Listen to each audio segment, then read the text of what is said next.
In today's video, I'm going to show you exactly how to add frames in Clipchamp step by step. If you want to make your videos look more professional, polished, and visually engaging, adding frames or borders is a simple trick that makes a big difference. Whether you're creating YouTube videos, social media clips, tutorials, or presentations, frames can help your content stand out instantly. Make sure to watch until the end so you don't miss any important details.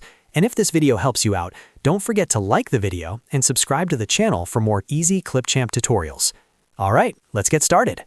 First, open Clipchamp and go to any project of your choice.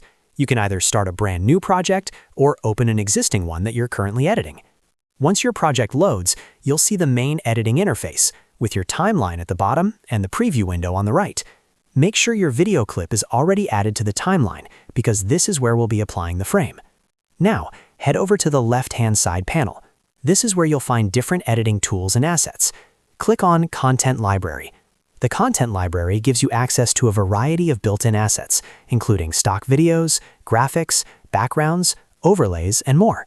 This is where Clipchamp stores its design elements, including frames and borders. After clicking on Content Library, look through the available categories and find the section called Frames and Borders. Go ahead and click on Frames and Borders.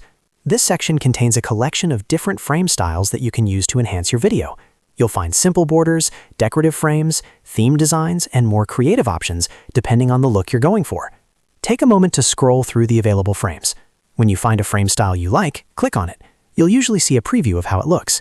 Once you've selected the frame you want, add it to your timeline. You can do this by clicking the Add button or dragging and dropping the frame directly onto the timeline. Make sure you place the frame layer above your video clip in the timeline. This is very important. Frames work as overlays, so if they're placed underneath your video, you won't see them. Drag the edges of the frame layer to adjust its duration so it matches the length of your video clip. If your video is longer, simply extend the frame to cover the entire section. If needed, you can also click on the frame in the preview window and adjust its size or positioning depending on the specific frame design. Some frames are designed to automatically fit the screen, while others may allow slight customization. Play back your video to see how it looks with the frame applied. And that's it. You've successfully added a frame in Clipchamp. It's a quick and simple way to give your videos a more finished and creative appearance. If you found this tutorial helpful, make sure to hit that like button and subscribe for more Clipchamp editing tips and step-by-step guides. Thanks for watching, and I'll see you in the next video.